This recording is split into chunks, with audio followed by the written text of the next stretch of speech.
everybody. Hope everyone's having a fantastic morning, afternoon, or evening, depending where you are. We're playing more Please Be Happy. Bridge what bridge? Here we are. So yeah, we're doing more Please Be Happy today. I don't know how far we are in the game. Do you think we're like, how far would you say, 1010? I would say, God, if it takes more than 3 streams, including this one, I'd be surprised. Oh, okay. So 2 to 3 streams left, you mean? Yeah. All right, perfect. Yeah, we're gonna go through more stuff. I'm sure I'm gonna get some PTSD from this one. So that's gonna be fun. Anyway, my name's Nur. I voice Cello, Elijah, and Silver. I had my fucking character sheet out this time. My name is 1010 Arcade, and I voice Mimo and do all the narration. My name is Matcha, and I voice Armand, Cyrus, and Lena. My name is Moji, and I voice Aspen, Pippa, and Tommy. And I'm Brevi, and I voice Juliet, Gwen, and Mr. Kim. Have we even seen Mr. Kim yet? Once. We saw him in episode one time, and I gave him the most obnoxious voice, and this man has never shown his face again. Does he show up again? Because you can only choose 2 friendship routes, he doesn't appear if you don't choose his route for friendship. Oh my god! Because we chose. Well, because we chose Lena. Because if we didn't choose Lena, Masha would be out 2 characters. Oh my, that's true. That's true. And we Okay. chose. We love Lena. It's fine. It's fine. And we chose the Deep Voice family. Oh hell yeah! Goodbye, Mr. Kim. I guess. Just like throw him away on your Farewell. character sheet. I just realized that. Just like, I'll wait cross a minute. him out. I'll Wait a minute, put a who the big fuck X is that guy? over- Yeah. Formerly Mr. Kim. Formerly Mr. Kim. We didn't see him at all before, because we saw every other character before we made the choice. Huh? Yeah. Oh, yeah. Well, every character besides the student exchange or the students on like tour. Yeah, yeah. Yeah. We traded 1 Mr. Kim for 3 students. For 3 children. Okay. Okay. Let's get started. Even though I'm preoccupied with thinking about magic, the morning goes by without any trouble. The library isn't very busy, so I finish my tasks quickly and then work on reading and writing. When I hear the door open, I don't look up. Just call it a greeting because I'm halfway through a worksheet. But then something floats into the edge of my vision to get my attention. Gerby? The familiar fable twirls in recognition. Of course, Tommy's with him on the other side of the desk, but I don't see Gwen nor Elijah. It's just one deep-voiced child. Hello, me. Hey there, what's up? Greetings. I am looking for a super special bug. Do you want to help me find it? Here in the library? I haven't seen any weird bugs. No, it is not here. It is in the woods. It is a special butterfly, where if you touch it, you turn into a butterfly as well. Tommy flaps his arms, imagining what it would like to have wings. I kinda like how I am already. Where is your mom or dad at, though? Why are you only asking about my mom? He frowns. My mother is at home. I told her I was going to go, but I don't think she heard me. Knowing Gwen, once she realizes Tommy's missing, she'll go on a panic looking for him. I thought I could just make him go home, though. Guess that means I have to keep an eye on him. Errol's playing Dragon Ball FighterZ. Whoa. Wow. Alright, I'll go with you, but I'm not gonna touch it if we find it. Okay. Yay. Did you hear that, Gerby? Me is going to come with us. Yahoo! Gerby flaps his petals just like Tommy flapped his arms. Yeehaw! I put away my things and then follow Tommy out the door. Before I go, I send a quick message to Gwen to tell her that Tommy is with me. Eventually, we reach Mount Victoria. It takes a lot longer walking with Tommy than it would take me on my own. So, how do we find this thing?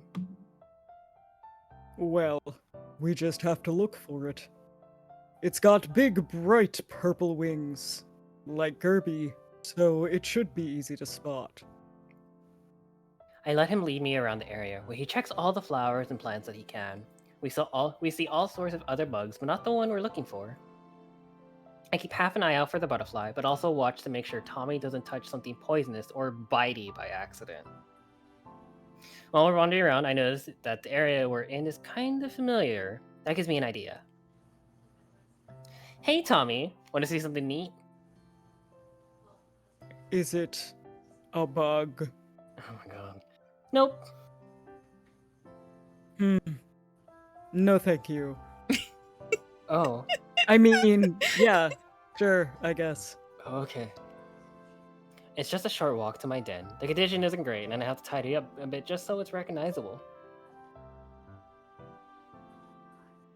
What the heck is this? It's my den. It's where I lived when I first came here. Whoa. Both Tommy and Gerby inspect my handiwork. It used to be a lot nicer. Now it's kind of beat up. I bet I could still fit in there. I am small. Yeah, probably. Don't get stuck. Tommy pokes around the entrance for a little bit, clearing away some of the leaves and other stuff that's blocking it. Do you like your new home more? At the library? Oh yeah. My old house was better, where I lived with my mother and father. Father still lives there, but now mother has a different place where she lives, and I have to go there sometimes. It makes me sad. Oh, you don't like it? I don't want to have two homes. I just want one. With all of us. Me, mother, father, and Gerby. Come on. I don't see any butterflies here. Let us vamoose. We start vamoosing again, but I don't let us get too far from the main path. Tommy and Gerby are still looking around for the butterfly, but I can tell Tommy's heart isn't in it quite as much. I don't have any experience with any of these issues Tommy's dealing with, or the rest of his family, but I feel like I should at least say something. You know, I'm kind of jealous. Why? Because your parents let you have two homes. I spent a long time not even having one home. I don't really count places like my den. That was just a place to stay. Game. Until I moved into the library, I didn't have somewhere better. But you get to have two. What about your parents? I don't have any. Not the same way that you do. My parents were just foxes, and I barely remember them or even think about them that much. Even if they don't live in the same place, they both still love you lots, right? Yes. I'm not sure if anything I'm saying is helpful. I don't even know how to help Tommy. But I am being honest, at least. What he has for a family still seems pretty good, even if it's not perfect. In the end, we don't end up finding the magical butterfly. While we're still looking around, my phone rings. Of course, it's Gwen. I tell her where we are, and she promises to be here soon. When she finally meets up with us, she doesn't even scold Tommy for running off, just gives him a hug and thanks me. As I go off back to her house, I reflect on what I said. Being a human is tougher than I used to think it was. What Tommy and his family are going through isn't something I can relate to. But I get the feeling that Tommy's trying it in his own way, just like Gwen and Elijah are. Whatever it takes, I hope they're able to figure out things together. I'm not surprised when Aspen doesn't show up for breakfast. Before I fell asleep, she mentioned that she was feeling nervous about her meeting, expected to be up for a while, and that she'd probably sleep in. I offered to stay up with her, but she declined, saying she'd rather use the time to prepare. Her spot at the table is conspicuously empty as Julia and I eat together, but I'm sure she'll show up eventually. I keep my eye on my phone for any messages from her, even as Julia and I clean up and start our days, but I don't hear anything from Aspen. The library gradually gets livelier, and I have my hands full restocking shelves and filling out papers. Finally, some familiar faces arrive, although Aspen's isn't one of them. Hi, Armand.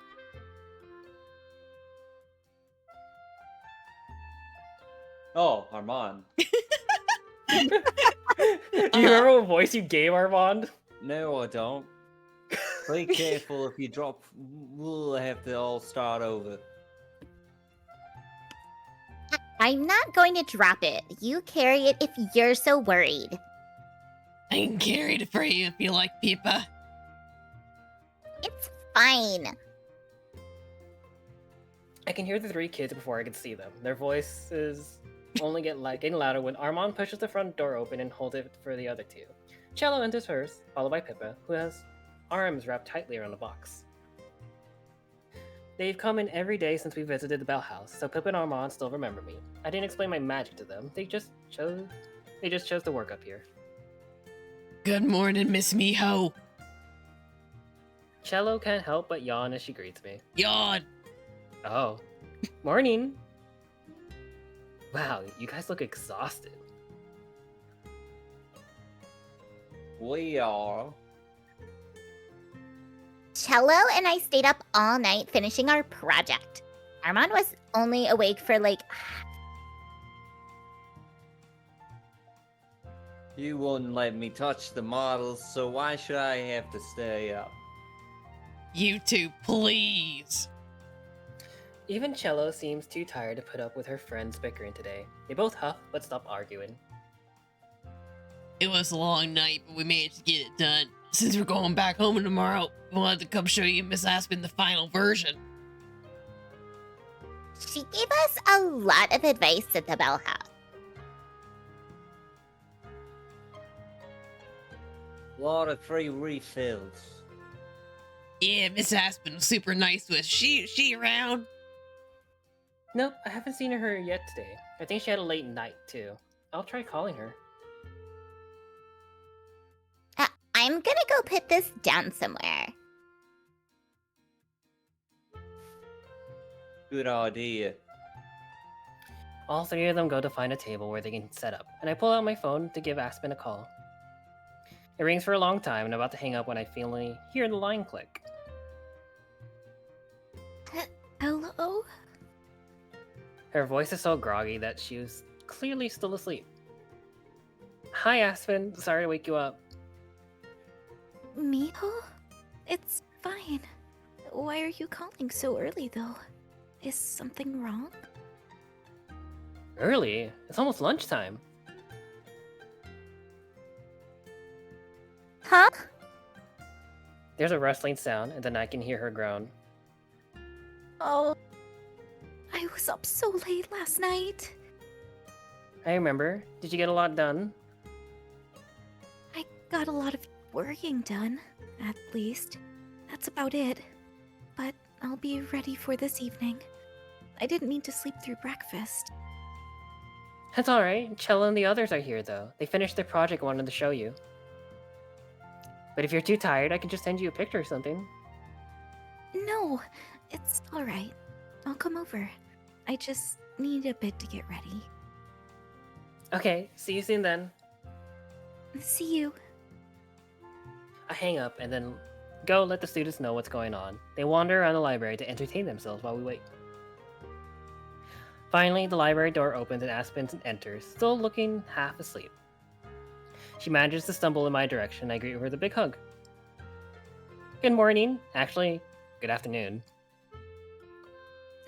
Don't remind me. I'm glad to see you, though. Same. Aspen, Miss Aspen over here. From their chosen spots, three kids wave at Aspen. Finn? Makes me sound so old.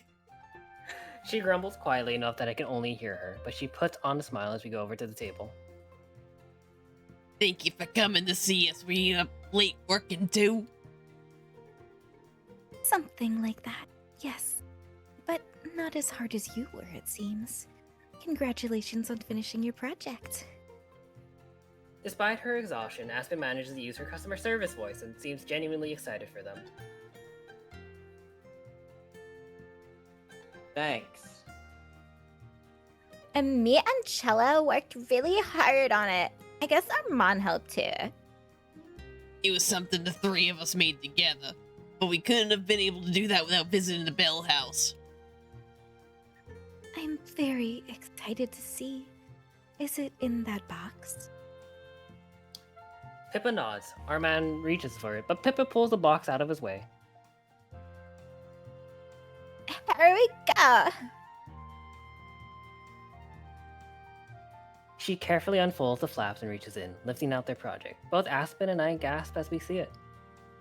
It's a tiny version of the Bell House, about the size of a shoebox. The walls look like they're made out of cardboard or some other material, and the tables and chairs inside are made of clay.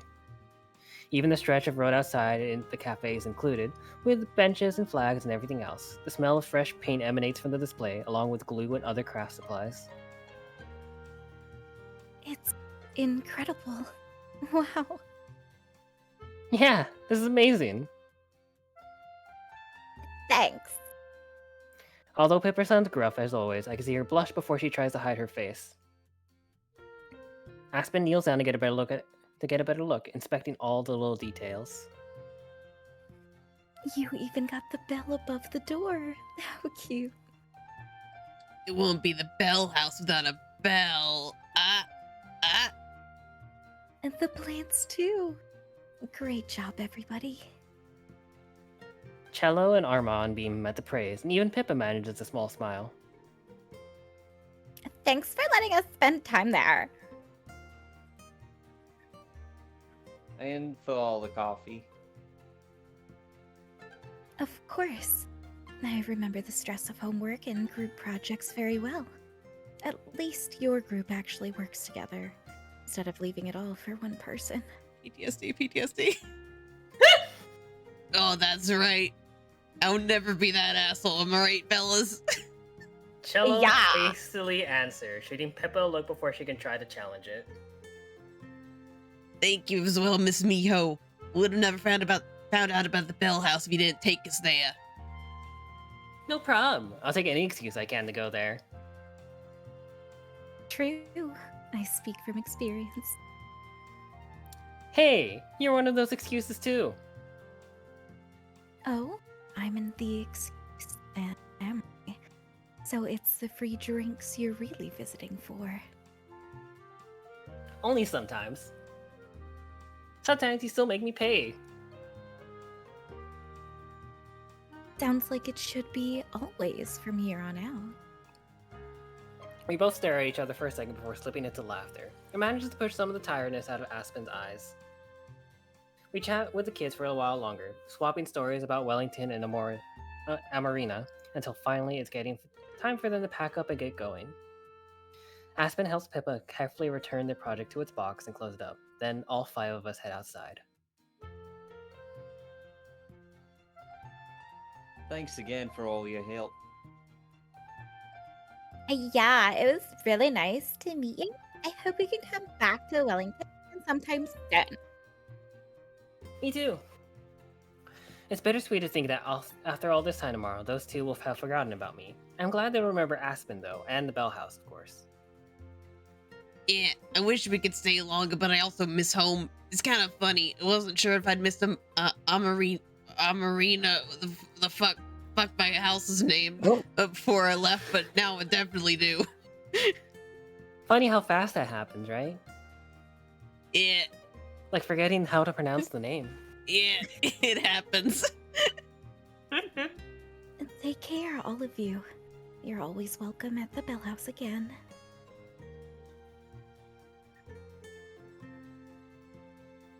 We'll definitely come back if we can.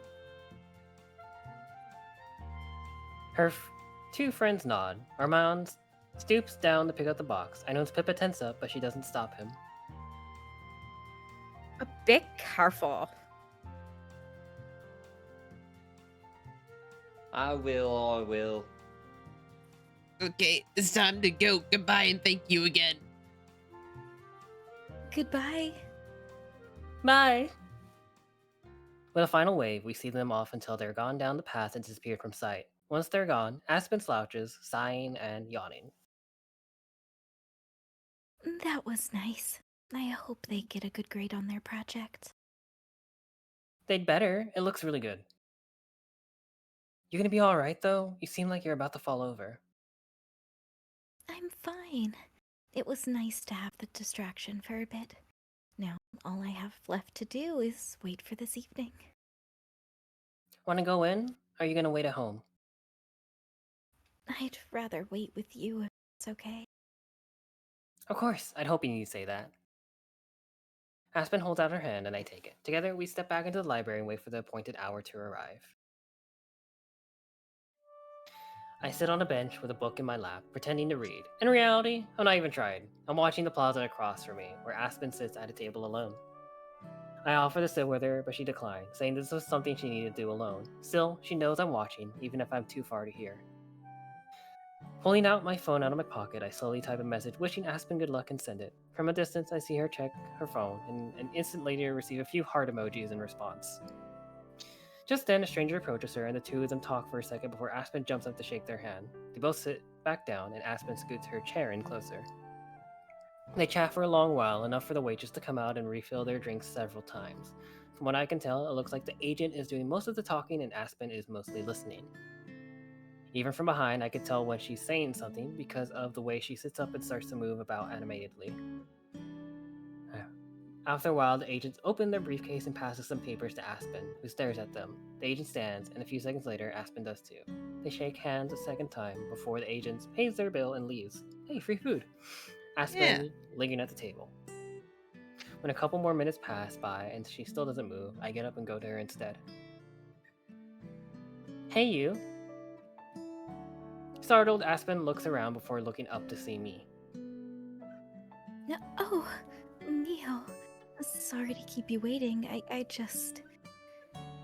It's alright. I don't mind. How'd it go? The fact that I had to ask means I already know the answer. If it had gone as hoped, I'm sure Aspen would be out of her seat jumping for joy. It went fine, I think. You think? Shall we head back to the library? It's rather hot, isn't it? Sure, let's go. It's not hot at all. In fact, it's downright pleasant. But I'm sure that's not the real reason she wants to get out of here. I lead the way, and although Aspen never lets go of my hand, she doesn't say anything either. The library still has a few guests in it when we get there, but we pass them by and head to the dining room instead, only to find it's already occupied. Is it a block of cheese? What the hell? Julia has cheese and papers in front of her spread out on the table, but she sweeps them together and tucks them away as she greets us. In Block the of cheese? cheese? Yeah. You've arrived at snack time. Oh, hey! Still silent, Aspen distractedly sits down, already pulling out the packet the agent gave her to examine. Julia gives me a questioning look, and I offer a tiny shrug in response. I point at the cheese. I assume we're going to find out what's on Aspen's mind soon. There are two parts to the packet. The first one is huge, almost as thick as a book. It must be the copy of the manuscript Aspen sent in. The second one is much smaller, but still lengthy. That's the one Aspen focuses on. She reads over the document, which has to be at least a dozen pages long, if not more. Even worse, the printed words are really tiny. Finally, she puts both bundles into her bag, chewing her lip before speaking. I think I can do this. Do what? Aspen snaps her attention to me like she just noticed she's not alone. Oh. I'm sorry. I spaced out. Yeah, we could tell. It's quite all right. It's clear you have a lot to think about. I have smoked Gouda. Would you like some? The Gouda's so Oh. good. See, the voices Wow. think so. Would think so. Maybe I'll have a nibble. Yeah. Well, hopefully I've got most of the thinking out of the way. She slumps back, shoulders rising and falling as she sighs. that it needs a lot of work, which is understandable. I already knew that from all the rejection notices. I hadn't realized the scope of the issues, but fortunately they did. And when I saw all the markups, I was taken aback at first. It made sense when I thought about it, though. They're a publisher for a reason, and as a first-time author, I want a publisher for a reason. It needs a lot of work, a lot of rewriting, really, but they encouraged me to fix it up and then submit. They asked me to make my decision by Halloween, so I have a few weeks to think that over. I think I'd be a fool not to do it right. Aspen looks at Juliet and me in turn, and from her knitted brows and small frown, I can tell Juliet is thinking the same thing I am. You don't sound convinced. I'm sorry, I was thinking about Bree. But this is a big decision, Aspen. Surely you don't need to make it right away. Why not take advantage of the time they gave you to think about it? I don't have to decide right now. But if I just let myself think about it for too long, I'll never do anything. I've learned that the hard way. Besides, Her voice drops and face falls. there may not be another chance.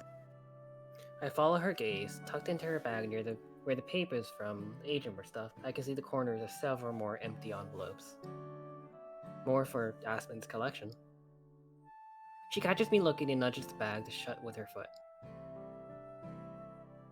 I suppose you're right, though. I should give it a bit more thought. It can wait until after the weekend, at least. Relieved, Juliet nods. I think that's a wise idea. We spend the rest of the evening together, chatting and eating cheese and having a good time. None of us mention writing or Aspen's book again, including her. Still, there's something in the way she talks and laughs like she is only half listening. I hope that her meeting would make Aspen feel better and relax again, the way she was on our date at the gardens. Instead, it seems like it's done the opposite. It's hard to see her struggle, but I wish there was something I could do. But I'm the least qualified person to give Aspen advice on something like this. I don't know anything about books or writing or publishers. It sounds something more like a virus would. I do know a lot about this, actually. I do know how important writing is to her and how many of her dreams revolve around it. I know how hard she's worked and will keep working. No matter what, I also know that it's something she'll have to decide for herself, with or without advice from Juliet and me and the voices and the cheese. Of course, I'll support Aspen no matter what she chooses. I just hope that whatever decision she makes, she won't end up regretting it later. By the time Aspen has to head home, she's perked up a little bit, but not enough to make me stop worrying about her. Still, she says goodbye with a kiss and a smile, and a promise to come in by the morning. Right now, that'll be good enough for me. On Saturday morning, I wake up around my usual time, but linger in the bed for a while. I can hear the distant sound of Aspen and Juliet having an animated conversation about smoked Gouda? Aspen laughs, then Juliet laughs. I don't know anything they're laughing about, but I smile too. I just like hearing my girlfriend laugh, after all, and my friend.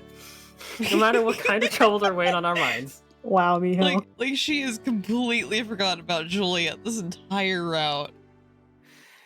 If she's able to laugh despite everything, then that's a win in my book. Aside from a couple hasty meals, it's been a while since the two of them really got and spent time much together. Sometimes it's easy to forget that they've known each other longer than they've known me. Outside, it's shaping out to be another beautiful day. There are clouds, but none of them are rain clouds. The trees and grass sway in the gentle breeze beyond my window. I've had more beautiful days than I can count. Even Wellington weather at its worst isn't so bad from indoors. I open my window, enjoying the morning air as I freshen myself up too. Making my way silently into the kitchen, I pause just out of sight and listen. Given it lots of thought. I have, but I still can't decide. Regina really wants me to take it, of course, but But there are good and bad parts of both. Exactly. I feel like I'm not sure who to compare it to. No need to compare. I understand what you mean. For a little while longer, I stay where I am, unseen. Not because I want to eavesdrop or spy on Aspen and Juliet, but because I don't want to interrupt them. I just want to let them talk. Maybe I'll just do that. Hearing Aspen express some of her worries and hearing Juliet offer words of encouragement reminds me of some of my earliest days here. Both of them changed their lives around to include me, which is something I'll always be grateful for. Still, I should give them the chance to spend some time with just each other, not because I feel unwelcome, but because that hasn't really happened since I arrived. Eventually, there's a moment of silence followed by the sound of a cup being set on the table. I choose this time to make my entrance. Ah, there you are. Good morning, Miho. Good morning! I go into the kitchen and grab a piece of toast and an apple, and brie, but I don't sit down. Sleep well? Sure did. Now that I'm up, though, I think I'm gonna go for a walk. This early? Well, it was quite nice on my way up here. Yeah, I used to go for morning walks all the time, but it's been a while. You couldn't have picked a better day, it seems. Enjoy yourself then, Miho. I will. See you when I get back. For good measure, I wrap a couple more slices of toast in a paper towel and put them in one of my deep pockets, along with another apple and some packs of jam. And some brie. And some brie. Don't forget the brie! Look, the brie's on the apple, okay? I wave goodbye before I leave, and then I head back to my room to get dressed before stepping outside towards the road. Munching on my breakfast as I walk, I hum a song to myself that I heard on TV. I go in the direction of the ocean, same as usual. It sounds like Better Off Worse, the cover by Neurosis. Oh my god. My days of aimless wandering really have decreased. I actually have places to go now, and people to see. A day without any plans is a luxury. I wonder how Jong-in chose where to go on their travels. What first brought them to my forest all those years ago? Was it on a whim, or was there something in particular that they were searching for? If there was, I hope they found it.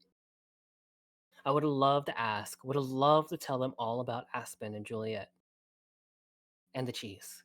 More than anything, though, I wish I could have thanked them. Our time together was short, even by human standards, but it still meant everything to me. I take myself to Mount Victoria and start the familiar climb. Before I get to the top, I stop. It's only been a couple days since I last came here and saw Silver, the hedgehog. Trying to visit her again so soon might be pushing my luck, but then again, so is trying to visit her at all. The lukewarm toast and apple in my pocket aren't munched, but if she lives anything like I did, she'd still probably appreciate them. Maybe she doesn't say it. Instead of transforming, I stay on 2 feet, heading the same direction I went last time. I'm not too concerned about finding her. If she wants to be found, she will be. Keeping my eyes and ears peeled, I watch for a glint of silver fur or the sound of a snapping branch. When I finally spot her, it's purely by accident. Once again, she's in her human form rather than a fox. I'm brooding. Hey, do you want some, pocket toast? Man, I hope nobody tries to give me their pocket toast. I hate that shit. With Full her of back to lint. me. Oh god. Is my pocket full of lint? With her back to me, she kneels at the edge of the patch of grass, attention focused on something I can't see. She doesn't move as I approach, although I'm sure she knows I'm there. Be careful. I halt, still a few feet away. At least she didn't call me a dog. What is it? I approach delicately, scanning the ground before every step. Finally, I arrive behind her and look down to find my answer. A bird, about the size of my hand, lies on its side in the grass. It's alive, but clearly injured. What happened to it? I beat it. We fought. I'm superior hedgehog here. Oh, or it was blown from its perch in a tree. For whatever reason, it was too weak to fly. I had nothing to do with it. Now it's it's broken. Now it won't be long until it dies. Looking down, I see that Silver's right about its injury. It struggles to flap its wings, but can't even push itself into a standing position. Poor thing. I kneel down beside Silver. You were trying to help it, right? She scoffs. It is beyond help. Such is nature's way. I simply thought to put it out of its misery. You didn't, though. Silence. Before doing anything, I reached in my pocket and pulled out the pocket toast I brought with me, and holding it out towards Silver. Is that pocket toast? Here, I bought you brie, an apple, and pocket toast. She looks at it, but doesn't make any move to accept. What is this? Poison? Lint poison? On the brie of all things? Poison. It's an apple, and some toast, and some brie. It's not poison. I ate some myself. Oh, and this. I had to dig all the way down to the bottom to find the little pack. Grape jelly. Silver stares incredulously. Fucking Mio. Silver stares incredulously like I'm trying to give her, well, poison or something. I set the food down by her knees and turned my attention back to the bird. Let's get you some help, birdie. I cut my fingers together and reach for the bird, which finally gets a reaction from Silver. What are you doing? I beat them in a contest fair and square. Her voice is sharp like a knife. I'm going to take this guy back home. I may not know what to do, but I'm sure Aspen or Juliet will. It's better than just leaving it out here to die. Why? It's weak. Even if it were to survive today, it's only a matter of time before something else claims its life, like an even more powerful hedgehog. So what? I'm sure that time still matters to it. Both of us can relate, right? As gently as I can, I slide my hand around the struggling bird and scoop up the poor little thing. Its beady eyes look around frantically, and I can feel its tiny heart pounding in its tiny chest. I start heading back towards the library as fast as I can. Before I get very far, there's a noise from behind me, and I look back to see Silver the hedgehog following me. An empty paper towel dangles from her hand. Oh, she ate the pocket toast. Smiling to myself, I keep walking. When I step from the woods back onto the path, I expect Silver to have disappeared. Instead, she takes a few cautious steps out, looking left and right as if a car might come barreling down the mountain. Avoiding my eye, she walks past me and keeps going, like she was planning to do this anyway. When we reach the base of Mount Victoria, she's a few meters ahead of me, and I clear my throat loudly to get her attention. It's this way. She stomps after me, annoyed at Wellington for its geography or something. I hate buildings. Her clothes, which are already meant to help her sneak around at night, stand out like a sore thumb in the morning sun. They also must be hot as hell. If either of those things bother her, she doesn't let herself know it. I curl my fingers to shade the bird as much as I can. It seems to have calmed down a little, but that's probably more from exhaustion than anything. When we reach the library, Silver trails far behind. I wait at the entrance, not sure if she's coming or not. I don't ask. She'll do what she wants either way. After a moment, she walks up the hill and joins me. I simply nod in acknowledgement before I push open the door with my shoulder, Silver behind me like a shadow, the hedgehog. With seconds, Aspen pops her head out from the dining room. Ah, Miho, we were just... Choking in surprise, Aspen's eyes go wide as a saucer she notices my companion. She disappears from sight. I win. I won the contest. She disappears from sight, and I can only imagine what she's saying to Juliet right now. Must be letting them know that a fierce opponent has appeared. Too powerful for this world. Behind me, Silver looks around in curious awe, although she stops when she notices me watching. I jerk my head towards the dining room and head in. Both Aspen and Juliet are there waiting, trying to appear casual, but the way they're both silently staring at the entrance, I'm sure is just an act. They're scared of me, Miho. This is Silver, the hedgehog. She nods at the ground and says nothing, playing none of her usual venom or drama. It feels like if she's hiding behind me, which is something I wouldn't expect her pride to allow. It's quite nice to meet you, Miss Hedgehog. Charmed. None of them know what to say. I can't really blame them. Fortunately, there's something more important to talk about. We came back here because we need some help, or at least this little guy does. I uncurl my fingers and tilt my hands for Aspen and Juliet to see. I doubt either of them noticed I was carrying something. Both of them lean in to see. What's this? A weak opponent. Excuse me? The bird starts to struggle again, probably because of how many more people are suddenly staring at it. His leg. I'll be right back. Peering at the little bird, it doesn't take Juliet more than a second to see what's wrong. She hurriedly departs for the stairs, moving right past Silver without a glance. Silver lurches to the side to get out of her way all the same. Aspen grabs one of the dish rags, folds up to make a small square, and then sets that on the table. Here, why don't you put him down on this? I bet it's to put him in a box or somewhere enclosed, but this will do for now. I gently lower the bird onto the makeshift cushion. Its eyes still dart around, but it doesn't struggle as much. I sigh with relief at being able to unfold my hands, shaking and stretching them out before washing them several times.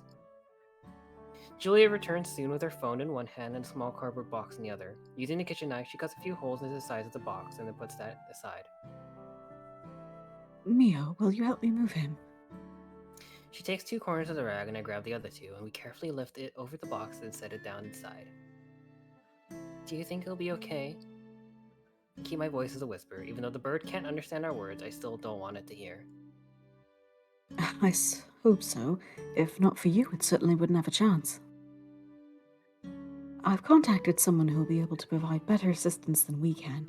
She should be here shortly. Is it a vet? No, a contact at the nature preserve. She's rescued quite a few unfortunate creatures like our friend here.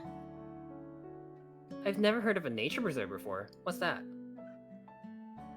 It's a conservation area, the north side of town. They have a bunch of protected land where they rehabilitate injured animals or ones that can't survive in the wild. I used to go there on class trips sometimes, and one time I had a sleepover there and I saw a kiwi. You saw a fruit? Yeah, Wow. She saw. small and fuzzy. Wow. She smiles fondly as she recalls the memory. Osmanthus wine. But where are those who share the memory? Whoa! Shut I up. didn't know a place. I didn't know a place like that existed. It's far from the only one. There are dozens more in New Zealand alone, of all different sizes. Looking at the box on the table, I can't help but feel a little bad for our friend. He's probably never going to see his home on Mount Victoria again, and he doesn't even get a say in it. But where he's going doesn't sound half bad. Like Juliet said, he probably wouldn't have even survived if he'd been left on his own, if not for me and for... Silver? I'm gone. Whoosh. I only now realize that she's gone. Didn't even expect it, did you, Miho? Pathetic hedgehog. Why are there voices in my head? Did she call My you a power. hedgehog? What? Confused. I didn't even notice her leave. She's like that. I go out into the hallway, looking up the stairs and around the room for her. The front door is open, but only a crack. Something's keeping it from closing. Walking over, I spot something on the floor, jammed between the door and the wall. It is a gnawed core of an apple, wrapped in a breadcrumb-covered paper towel. Laughing, I pick it up and throw it into the trash, letting the door shut behind me. In the dining room, Aspen and Juliet are both seated again. It's far past Juliet's bedtime, but she looks as awake and alert as I ever seen her. I sit down too, waiting for the question that I know is coming. It doesn't take Aspen more than 2 seconds. So, who exactly was that? Obviously, she was a Gumio, but I take a deep breath and try to think of where to begin. It's a long story. you know that's my favorite kind. Nodding, I finally settle on where to start. I pull out some more pocket toast. She used to be a fox, just like me. When bedtime rolls around in the evening, I'm more than ready for it. Climbing over my bed to reach the window, I pause for a moment to enjoy the breeze. I've kept it all open all day.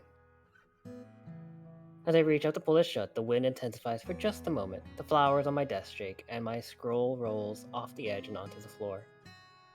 I slide the window closed with a dull thud and then pick up the fallen parchment. It's been a while since I've opened it, but I still know every crease and rough edge by heart. Unfolding it, I stare at the familiar but unfamiliar scrawlings. What would that guide at the museum exhibit have thought if they saw my scroll? Could they have read it? Well, they probably would have thought I stole it from somewhere. No matter what it says, I probably got more use out of it. More use out of it than Jongin ever expected. What kind of person gives a scroll to a fox? Then again, it was part of what made them so special. My phone buzzes and I set the scroll back down as I see Aspen's picture appear. Hey. Hey, you weren't in bed yet, were you? Huh, not yet. Soon though. Why are you still wearing your earrings? That's like the last thing I take off. Well, I won't keep you up. I just wanted to say goodnight again. And that I love you. I love you too. But I don't mind staying up. Is everything okay? I can hear the sounds of Aspen's blankets and an annoyed meow as she moves around on the other end. Yeah, I'm fine. I couldn't fall asleep, thinking about all of the editing that I have ahead of me. Today was nice though. I'm glad I got to see you and Juliet. And Silver. Me too. And the bird. Aspen laughs. Right. And the bird. Earlier, I told her and Juliet about the other times I had met Silver and some of what I learned about magic. I kept the details of her past secret, though. It isn't mine to talk about. Sure, he's very glad that he met the two of you as well. Yeah, well, I couldn't just leave it there, even if it can't have a normal bird life or live in the forest. At least now I got someone to take care of it now. I didn't really do that much. You did plenty. Many people would have left him to die if they'd even noticed him at all. Maybe, yeah. I also didn't tell her and Juliet about how Silver thought we should just abandon him too. The reason I gave Silver for why I couldn't do that was true, though. I can't blame her for not believing me or understanding. Someone saved my life once too, but Silver was chosen to die. I thought that it should have a chance too. Even though it's just a bird, it's still alive. I'm sure people would have said, I'm just a fox before. I didn't even know how to help it. I just hoped you or Juliet would. That was the really lucky part. Dad and Juliet knowing someone else to contact. It took a lot of people to save that bird, huh? Even Silver in her own weird hedgehog way. I think she was glad it survived too. There's no response from the other end, although the call is still going. Just a faint sound. Aspen? I listen to the noise for a second and realize it's her breath. She's already fallen asleep. Smiling, I leave the call running as I set my phone next to my pillow and lay down. After a few seconds, the screen turns off. Aspen's photo disappearing as well. Sleep tight. 2 weeks later. Hey, you can open your eyes. I take my hands off my face and look around. Aspen's apartment doesn't seem any different than usual, aside from being a bit untidy, but she stands there in front of me, beaming with her hands behind her back.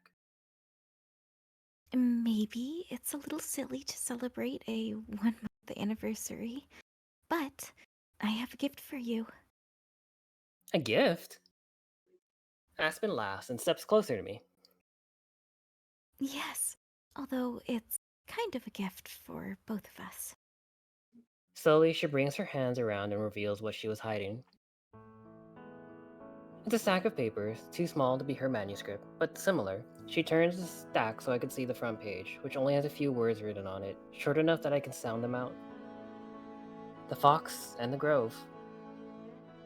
Yes, it's the title was supposed to be a placeholder, but I rather like it. It's a new story that I wrote. You can probably guess what it's about. I flip through the pages. There's only text on one side and a lot of blank space. Still, just holding and looking at this present makes my heart swell. I can't believe you already wrote a new book. It's much shorter than my novel. More like a kid's book than anything. Still, that's amazing. I didn't even know you were working on this. That's because it was supposed to be a surprise, silly.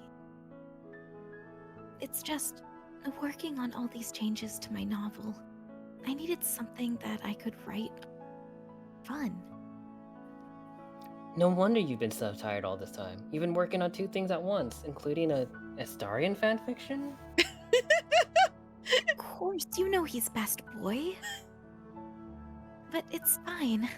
I'm fine. Once I'm done with the edits, everything will be back to normal. Spending time on this felt like a treat. With a bright smile that doesn't quite hide the bags under her eyes, I wish I could believe Aspen when she says she's fine. I only have a couple more days before I have to send in my revisions anyway. So, by next week, I'll be able to relax again. The area around her desk is messy, more than the rest of her apartment. Aside from the laptop and notebooks spread across it, there are empty coffee cups, loose sheets of paper, and wrappers from fast food and frozen meals. The covers on her bed are unmade, revealing the shoebox that's hidden beneath it. The lid is bulging with how many letters are stuffed into it. Noticing my stare, Aspen zips over to the bed and pulls the sheets down to hide the box, kicking some clothes and other stuff onto the floor under the bed too. Anyway, here, for you. I love you. I take the papers as gently as I can and hold them close to my heart as I lean in to kiss Aspen. I love you too. Like always, the moment is way too short, but Aspen's smile looks brighter and more real when we part. Go ahead and make yourself at home. I need to take care of the cats and do all my others after work chores. Okay, let me know if you need any help. Of course. Another kiss on the cheek, and then she's off. On one hand, it's hard to believe they've already been dating for a month. On the other, it's hard to believe it's only been a month. It feels like ages since we said goodbye at the bus station. I've had that feeling several times since coming to Wellington, where the days feel like they either rush by or drag on. Either way, they've passed, and I've been here for almost 3 months now. It's not the longest I've lived in one place, but I'm sure that at some point I'll pass my record. I kick off my shoes and lay back on the bed, staring at the ceiling with Aspen's new book on my chest. Everything around me has the faintest trace of Aspen's perfume, along with her ever-present smell of coffee. The blankets, the sheets, the pillows, all of it. Even out of the room, her presence is all-encompassing. Even from the bathroom over the sound of the running shower, I can hear Aspen singing something to herself. It's, Better Off Worse by Neurosis. I wonder if she knows I can hear her. Or maybe she's doing it because she knows I can hear. Although her singing voice isn't the best, it's surprisingly clear and stable. I like listening to it because it's hers. Right when I'm about to sit up, one of Aspen's cats, I think it's Byron, hops up into the bed beside me. I expect him to run away as soon as he recognizes me, but to my surprise, he doesn't. He sniffs my ears and my tail, but then cautiously nuzzles my face. Aw, hey buddy. I reach out to try to pet him, but that turns out to be too much and he darts away. Oh well, better than last time. I move down to the floor with my back against the bed, setting the papers in my lap. They're stapled together at the top, but I'm afraid of tearing or damaging them. Even though I know Aspen could print another copy, there's something special about this one. It's the one she made just for me. I make sure there aren't any other cats around who might cause any issues, and then I turn to the first page. In the middle of the forest was a grove. In the middle of that grove was a log. It had been years since it had fallen. Once one of the proudest trees around, and now in death was home to an abundance of life. It takes me a long time, probably longer than it should, to read through, but it's not just my slow pace with the words. It's also the memories that they call to mind. I can picture exactly what the log looks like. If I close my eyes, I can smell the damp grass and feel the breeze on my fur.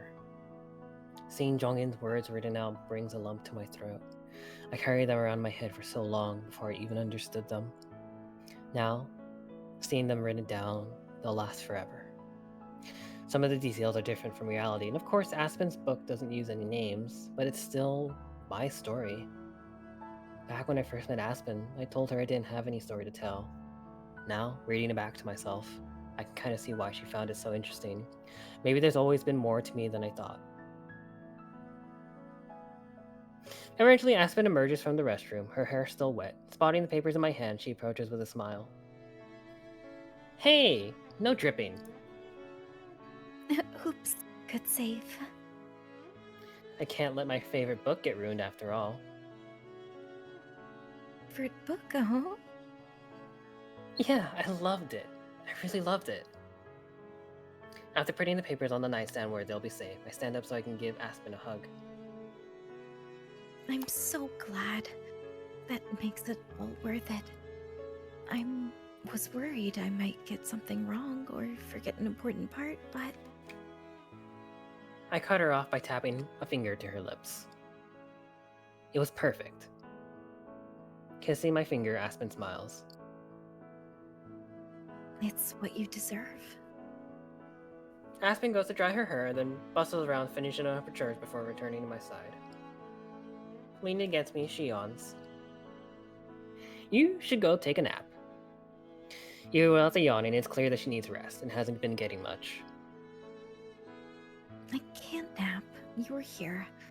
Besides, I haven't done any of my writing for the day. Wouldn't you write better if you're not tired? I haven't been not tired for years. And what about you? God, relatable. Fuck. What about me? I'm fine.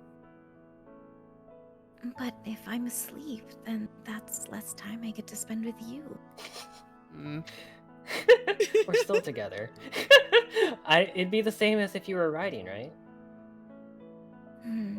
You have a point.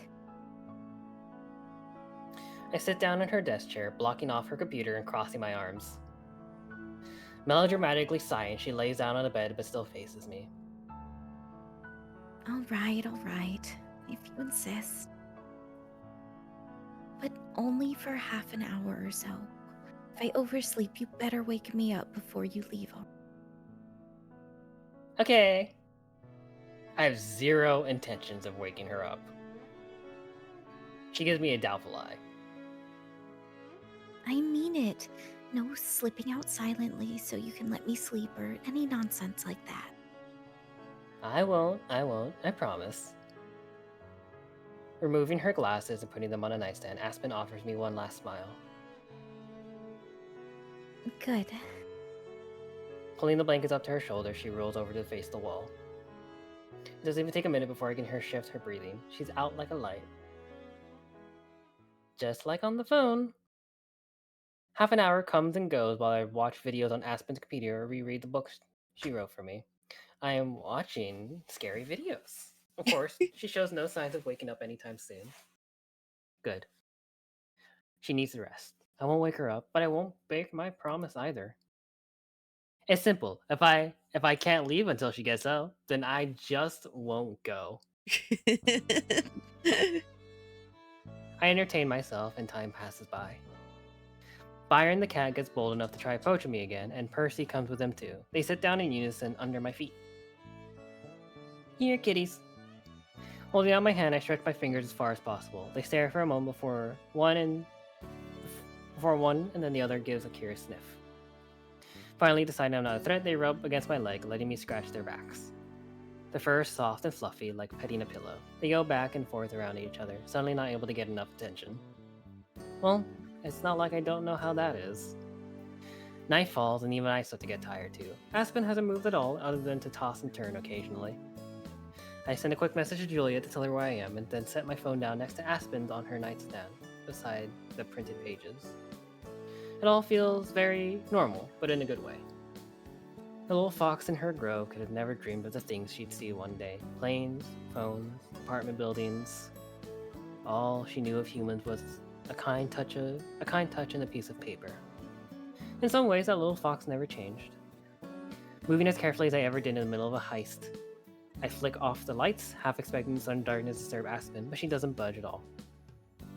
Same goes for when I climb into bed beside her. I wrap my arms around Aspen, draping my tail across us both. She moves slightly, and I curse myself silently. I must not have been careful enough. Miho? Her voice is less than a whisper. It's barely a breath. I'm here. Good. Within seconds, she's asleep again. Before I drift off, there's a soft thump on the bed behind me, and then a second one. You get to see the cats! Kitties! Something warm and fuzzy rests against my back, and then again near my legs. I crane my head to look at the cats. They're both curled up in the balls, paws near their faces, just like their owner. Byron stares at me in the dark, probably wondering why I'm looking at him. Deciding he doesn't care, he closes his eyes like Percy and Aspen. Feeling more content than I can ever remember, I shut my eyes as well and drift off into sleep. Byron and Percy! Oh, I was wondering. Yeah. I wake up to a sound from hell. It screeches and blares so loud that it hurts. My eyes shoot open in an instant, and I sit bolt upright in a place I don't recognize. Where am I? What's going on? Beside me, something moves. I stare at the pulsing lump in the darkness, and suddenly remember the answer to one of my questions. I'm so disoriented, I forget I was at Aspen's. She rolls over onto her other side, not reacting to the sound. Instead, she looks confused for other reasons. Miho? I nod, too tongue-tied to know what to say at first. Pushing herself up on one arm, Aspen reaches all the way across me and fumbles around till she grabs her phone. As she pulls it past my face, I realize it's the source of the noise. She presses something on her screen and the sound disappears. With a groan, she drops her phone onto the blanket between us. Time to wake up. My racing heart begins to slow down. It was just her alarm clock. Duh. I feel silly for being so panicked, but it really took me by surprise. I'm not sure Aspen even noticed. She rubs her eyes sleepily. Still dreaming, am I? I shake my head. I don't think anyone could still be dreaming after that. Why didn't... I didn't... Her thoughts stumble off into a yawn, and then she tries again. You were supposed to wake me up. Only before I left, so I didn't leave. Even half asleep, she still manages to smile. Rolling onto her back, she looks up at the ceiling with half-lidded eyes. My day's already been made. The two of us are some of the only pedestrians out this early. A few cars and the occasional school bus passes by, but for the most part, the walk to the library is quiet. When we get there, Juliet's already waiting in the kitchen with a new block of cheese. Good morning, you two. Morning. Hello. Go ahead and have a seat. The coffee's ready and breakfast will be soon. Thank you, Juliet. You are a treasure. I know. She pours herself a cup of coffee, even though she already had two before we left her apartment. Jesus. Oh my god. My pleasure. I'm glad to have a reason to cook. Aspen nurses her drink, taking tiny sips while nearly dozing off against my shoulder. Julia finishes the food with two blocks of cheese. While I spread out the dishes across the table. Thank you. Oh, is that pepper jack? Aspen mumbles as I set her plate in front of her. Even with the coffee, it seems she may fall asleep at any moment. No, it's ghost pepper jack. Oh, even better. I'm not sure she even knows what she said, but I heard her loud and clear. What did they call it? A pet name? It feels really good, like when Silver called. Wait. If Silver was here, I'm sure she'd have a bunch of witty things to say about that. Like, call me a dog or some shit. Inferior hedgehog. Oh god, I'll make you eat those words. As I finish setting the table, Julia brings a pot and a couple plates of food. And a bowl of cheese. Oh my god, there's so much cheese. Breakfast today is oatmeal with some fresh fruit and a waffle with syrup. That seems to get Aspen to perk up a little bit. After we finish eating and clear everything away again, she finally seems properly alert and awake. After another cup of coffee too, of course. God. I spent so much time with Aspen over the past day when she stands up to go to work. She takes me by surprise. I forgot she had to have to leave. Once she says goodbye to Juliet, I walk with her to the door. Neither of us want to let go of each other, but eventually Aspen takes the first step outside. Have a good day at work. I will. Thank you for yesterday. And today, even if I slept through most of it, it was nice to wake up beside you. Yeah, we should do it again sometime. Absolutely. After this weekend. She searches for the words. You'll be able to breathe again. Exactly. It seems like she might say more, but then with a small shake of her head, she gives me a goodbye kiss. Bye, mijo. See you soon. I watch Aspen go until she has disappeared from sight. I go back to the kitchen to grab a drink, and I'm surprised to see Juliet still sitting at the table. I'm so used to her going to bed when Aspen leaves.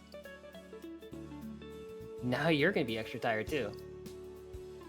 I sit down across from her and she chuckles, but there's real concern in her eyes too. Miho, did you forget I lived here again? You look so No. shocked to see me. No, Uh-huh. So, yeah. So I wasn't imagining it. Is she alright? Cheese! Did I not give her enough cheese? Maybe you should get spicier cheese to wake Get her more up some more. cheese. Juliet, she Oh. needs it. Alright, Whoa. I'll go shopping. I'll go shopping today. How- Well, That the tonight. voice isn't? Oh god. Not getting enough sleep, stressed out, pushing herself too hard, making music videos more complicated than usual. Shut up. She's Aspen. Now Juliet really laughs. Yes, fair enough. From the moment she told us about that conversation with her editor, I wondered that something like this would happen. Which part? How'd you know? Julia collects her thoughts before answering. Before we met you, that book of hers was all Aspen could really think about. Even when we discussed books by other authors, it always came back to her own stories. And yet, for all the conversation and all the advice, I couldn't begin to tell you what our book is even about. Could you? I shake my head. I don't know anything about it either. I thought not. Do you remember a few weeks ago when she first told us she'd sent in her manuscript? Yeah, she's gonna surprise us with good news, but changed her mind. She also sent it to too many publishers. Uh-huh. Indeed, she did. At first, she didn't want us to know until she had the contract in hand. In other words, until she was sure it was good enough. She feels she has so much to prove, not just to herself, but the world. Chasing perfection, that's unobtainable. So much of her heart and soul has gone into those pages that I can't help but imagine she takes every rejection personally. As a rejection of her, and not just her work. Because in Aspen's eyes, I believe they're one and the same. She said that this could be her only chance, and that's why she has to take it. To Aspen, who's only ever seen one pathway forward to the future, I'm sure it seems that way. Even if from the outside to you and I, that so clearly isn't true. Did you know I have a psychology degree? No! When did you get it? Oh, a few decades ago. Oh right, vampire. I'm old as fuck. Yeah. There's a bunch of other stuff she's good at too, besides writing, like running a cafe or doing research. Those things that even I know are useful. Slumping down in my chair, I stare at the small ring of coffee on the table where Aspen's mug used to be. I wish I could help her. She's done so much for me, but it was all I could do to even get her to sleep. I'm sure that your presence and care for her help more than you know. In the end, painful or not, it's up to Aspen to learn from her experiences. After all, it's one thing to know something from reading it in a book or hearing it from someone else. It's quite another to live through and experience something yourself. You and I can't grow for her, but we can be there for her. Sometimes a kind word and the knowledge that we aren't alone can be the support that we need. The strength must come from within ourselves. Whatever choices Aspen is faced with, only she can make them. All we can do is offer our comfort and guidance. And Miho. I look up from the ground, meeting Juliet's gaze. Although she's not angry and upset, she's unusually serious. Don't forget to care for yourself too. It's easy to get caught up in the euphoria of love. It's very easy. I see it a lot these days, which isn't a bad thing objectively when it's not in my face. But just as you cannot live Aspen's life for her, you can't live your life solely for her sake either. By all means, love passionately and deeply and recklessly at her apartment. But don't forget to live for yourself too. And remember, you have friends. Also, don't forget me. Please. I find myself on the verge of saying I know, but catch myself. Instead, I just nod, because I also know that Julia herself has been through to find herself offering that advice. With a smile returning to her face, Juliet's serious demeanor lightens a little. She's about to talk about cheese. Wait, now that I've prowled on for a while, I do think I'll go get some rest of my own before I go to the farmer's market later. Would you like to come? I heard there's a new cheese. Please, it'll be fun, Miho. Oh my god, a new cheese? That sounds amazing. A whole stand of it, Miho. Oh my god. I managed to smile back. Sleep tight, and sure. Oh, thank you. I'm so excited. She starts to exit the kitchen, but as she passes me, Juliet pauses and then backtracks a step. Perhaps it was just the light, but is there something different about your bead? Huh? I hadn't even looked at my necklace today. I take it off to see what Juliet's talking about. It's still glowing, but more or less brightly than it was yesterday, I think. But turning it over my hands a few times, I noticed something. Sure enough, she's right. It's cracked.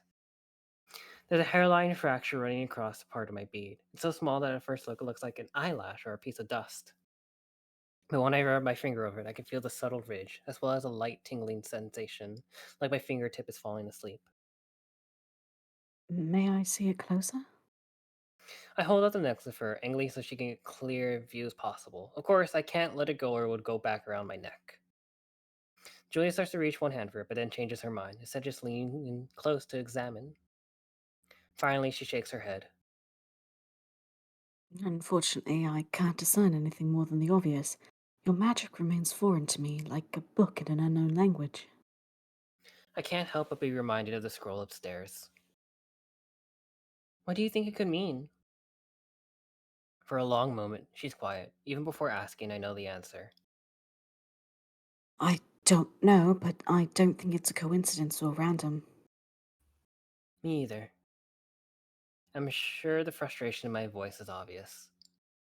It's always questions, and rarely any answers. It's getting harder and harder to push them from my thoughts. Rather than repeat our goodbyes, Juliet places a reassuring hand on my shoulder. I have faith that when the time is right, you'll know what to do. Trust in yourself, the same way you look at Aspen, and don't understand how she undervalues herself. Slow progress is still progress. I nod, and she goes off to bed. Progress. I just wish I knew what it was progressing towards. We only have one option here. Oh boy. Oh boy. The rehearsals for the play carry on regularly over the month. We have at least one every week, and sometimes more. Although I don't go to every single one of them, I go to lots. Aspen and Julia are probably more excited about it than I am, and always encourage me before I go. Even though I've told them several times that I'm not really participating that much. I'm a fucking tree. Out of the entire cast, there's definitely no one who works as hard as Lena and Cyrus do. Not only do those two have the most lines, but they have the most energy too. Considering how quiet Cyrus is when he's not acting, watching and hearing him perform with so much emotion is like seeing a whole new person. Even though the play isn't until December, more than a month away, neither of them ever slack off. When I'm there, I sometimes help out with things like organizing the props or handing out refreshments. The actual performance will be on a real stage, but we haven't been able to use one for practice yet. Sometimes I do have to perform my part, which means standing still in my costume, but sometimes having to move around. I'm not totally sure why they don't just use fake trees, but it's okay. Although I wasn't exactly looking forward to being part of this. First, the more I spend at rehearsals, the more fun I have. Even though I have to meet most of the cast every time, they're all pretty friendly and easy to get along with. And even I can see the improvement that happens every week. Everyone is getting better, not just Lena and Cyrus. Occasionally, other people in the park will stop by and watch for a bit, and they always clap or cheer when we're done or when they leave. Overall, the play is a nice distraction from the worries of my everyday life. It's nice to have one thing I don't have to stress about. There's still a long way to go, but I know that just means we'll improve, even more than before the real thing. Surprise even myself, I'm just looking forward to showing everyone just how hard we've been working. Oh, I guess we're not seeing her. It's late, and the moon is high in the sky when there's suddenly a knock at my window. I burst up from my spot on the floor, where I'd been dozing. Hey, she's like me for real, for real! What the? In the darkness, it takes a moment for me to discern the face behind the glass. When I do, it turns out to be the last person I expect. Silver? Didn't expect me, did you? No! I'm surprised, Silver! I pull the window open to where Silver is perched on a branch of a nearby tree. A hedgehog worthy of my time would be alert, ready for ambushes at any time. Now I've caught you unawares. Where the hell did she... Sleeping at night? Rookie mistake. Oh my god. Why not just use the door? Come outside. I would speak with you. I hate doors. Ignoring my question like always, Silver stands up. I catch the corner of a cocky smile before she leaps from the branch, plummeting towards the ground below. I think she's enjoying this. Hey! Clutching the windowsill, I jam my head out the window, expecting to see her crumpled on the grass. Instead, I'm just in time to watch her nimbly land on her feet and transform before running off into the darkness behind the library. Ha! Are you impressed? Sure, man. With no time I wait or even think about it, I follow after her. Of course, I take the stairs and go out the front door first, like a normal person. What? I transform right away and wrap around the building, expecting to have to chase after Silver, even though she came here. Instead, she hasn't gone far at all, just beyond the edge of the yard. She stands in her human form and stares out the city below us. Many windows are dark, but many are illuminated too. The street lights and lamps stand lit, even with no one to use them. A warm yellow glow pushes away the darkness at the edges of town. Changing forwards back as well, I walk over to stand beside her. Without looking at me, Silver extends an arm in front of her, as if reaching for the city, as her wrist with her bracelet on it, and her bead shines in the dark like another street lamp. Unhooking my necklace, I hold it out alongside hers. The glow of my bead is about as bright as hers. Scoffing, Silver lowers her arm, and I put my necklace back on. I wait for her to start talking, instead of saying anything for myself. I find myself doing this a lot with Aspen and Juliet as well, although here it's different. She's edgy. Not only was Silver the one who came to me, but anything I say would probably be ignored anyway. Sure enough, it isn't long before she twirls around to point a finger in my face. Listen up, hedgehog, because I'm only going to tell you this once. Mm-hmm. That's one more time than I usually get. I just nod, signaling for her to continue. I simply couldn't watch you to continue to wallow in ignorance. Whereas your magic causes those you encounter to forget about you, mine assists me in a different way, because mine is better than yours. It tells me the truth of things, of people, human and fabled alike. To my eyes, their emotions are as colors. Fear, like everything else, has its own glow. I've seen it ignite my presence at my command. In this way, I have survived, because I'm so talented, Miho. You're an empath? What the hell does that mean, Miho? I'm just a superior hedgehog. The betrayal of their hearts is twofold. They reveal unseen feelings that they try to mask with words. And the hearts of men are fickle besides. I've seen boredom turn to cruelty, fear become hatred. This is what I see and you do not. The truth that lies beyond all promises and pretenses. Today's friends are tomorrow's bitter foes. You should know all of this. I know what it's like to be one of us. I know what you've lived through. I can see right through you. You can't see me. And yet, even You're in front now, of me. What? you can't see me.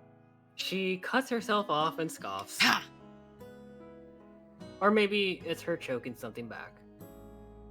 What color is mine right now? I give her an out. I ask a question instead. Her eyes narrow, but with concentration, not irritation. As I stand there, I match her gaze. This is the first time we've really spoken normally, instead of her trying to pick a fight or hide from me or call me a goddamn dog. She's the first to look away, speaking to the ground. The color of young spring. That's How does the that make color. you feel, Miho? You're spring. The That's not weakest color. of the months. That's It's the difficult to read the aura of our kind, requiring my concentration and focus. Even then, it's but a pale glow. You're even a weak spring. With humans and most others, they cannot hide their light from me if they wanted to. Like, why you don't forget about me, right? Even though everyone else does? She nods. I want to know what the color means to her. I also want to know why she's choosing to just tell me this, after dodging everything else I've ever asked her. I'm sure she wouldn't tell me if I tried. But there's something else I do have to ask, because I'm pretty sure I already know the answer. Have you ever told anyone else? Staring at the ground, it takes a long time before Silver shakes her head. Thought so. I don't think Silver's quite as old as I am, but she's still spent decades on her own, if not longer. Just like me. In all that time, any chances I might have had to do something different or change something, I just let pass me by. I never had any idea what I might be missing. Beside me, Silver adjusts her mask and shifts her weight to her good leg. She's about to transform and probably run away. She had to have some reason for bringing me out here, right? Was she hoping that I'd be the one to extend a hand? I think she'd get along with Aspen and Juliet once she had some time to warm up to them. If it wasn't for them, I wouldn't be having this conversation with her right now. Before she can change, I suddenly reach over and put my hand on Silver's shoulder. She stiffens and goes tense beneath my fingers, pulling away inconceivably fast. Facing me from a few meters away, I don't need to be able to read auras to detect the anger emanated from her. You're too slow, hedgehog. I'm sorry. Damn it, that was dumb, even for me. I hold up my hands, trying to show I won't do it again. I just what? Wanted to help her? Saying that would definitely make her hate me. Instead, I clamp my jaw shut before I can make things worse. For a moment, her face softens and she looks torn. She dispels that by shaking her head. We're even now, hedgehog. We're foxes. Within seconds, she's a fox and she's part of the night, vanished into the darkness. See you later, hedgehog. God. This time, I don't even think about chasing her or correcting her. I would have gotten upset too if one of my friends had done that to me early on too, but I don't think she'll hold it against me. At least not any more than the rest of my existence. After all, I realized way too late, her coming here in the first place was her already reaching out. And if there's one thing I know for sure, is that you can't rush these things like a hedgehog. I'm sorry. I hope I'll see you again soon. I don't yell, but I don't whisper either. I'm pretty sure that she's still close enough to be able to hear me. I'm done about as much as I can. The rest is up to her. The first thing out of my mouth when I wake up is a sigh. Ugh! Outside my window lurks a murky, gray morning, which feels like an omen. It's chilly and I'm tempted to stay under the warm covers, but I force myself up to get ready and then go to breakfast. Julia and I chit-chat about the new cheese that we bought the other day as we wait for Aspen to arrive, but she never does. By the time we finish eating, it seems pretty clear that Aspen won't be showing up. She must be still asleep. Just like the morning that Cello and her friend left, I'm guessing that Aspen's overslept. After Silver ran away last night, I also kept awake with my thoughts for a while. I figured I'd be the last one to get to the kitchen. Aspen still has me beat, though. I try calling her, but it goes to voicemail. As soon as I hang up, I return to my room. I put on my shoes and leave the library, waving at Juliet when I pass by the dining room again. I'm sure she knew what I was going to do as soon as I did. I'm not too worried about Aspen, at least, not any more than usual, but I have a feeling that she could use the support right now. I knock on Aspen's door and wait. Silence. I knock again and wait. I knock a third time, harder. Finally, I hear a sleepy voice from inside. Coming. When the door finally opens, I'm relieved to see Aspen is alright, or at least upright and unharmed. She definitely isn't doing great, though. Her hair is a mess, and she has a blanket wrapped around her. As she stares at me, blinking in the morning sun, she groans and holds a hand to her head. Meow. God, what time? Come in. I step inside gingerly, shutting the door behind myself. Inside it's dark, with the curtains drawn and all the lights off. Aspen immediately returns to her bed and lays down with another groan. As I walk towards the bed, my foot bumps against something on the floor. At first I'm afraid it's one of the cats, but I look down. I see it's actually an empty can. It rolls under the bed all the same. In fact, there are a few empty cans around. I pick one up because I don't recognize the label and can immediately identify it by the smell as beer. I never had any alcohol, but I know enough about it from TV and my travels. I sit down on the bed beside Aspen, who's covered her face with a stuffed animal. Still, she manages to blindly fumble around with one hand until she finds and holds mine. I'm late for breakfast, aren't I? Yeah, I came to make sure you're okay. She makes a sound that could be pain or just acknowledgement. Sorry, you should have called. You didn't have to walk all the way here. I tried. Her hand appears in the darkness, also fumbling around until she finds her phone, which is under a pillow just like her. Oh. I'm sorry, I slept right through it. Looking around her room, I notice more than just beer cans. Her laptop is on the floor, half closed. Notebooks and papers are scattered around the room, not just on the desk, but everywhere. Last time I was here, her apartment was messy. Today, it's a disaster. That's okay. No big deal. I'm more worried about you than anything. Fine. I'm fine. The only problem is I slept in so damn late. I was planning to call out of work anyway. I need the extra time to finish my edits. And I may have had a bit too much to drink last night, which I'm really paying for now. I don't think you can call this fine. Gently, I lift the plushie away from Aspen's face. No. Although she groans and makes grabby hands at it, she doesn't really try to stop me. Instead, she looks up at me with red-rimmed eyes and manages a smile. Gesturing for me to come closer, I lean down and Aspen pulls me into a kiss to kiss her. Her hand lingers on my cheek while I sit back up. What if I said I was fine now? I still wouldn't believe you. Hm. Although she pretends to pout, Aspen doesn't try to deny it again.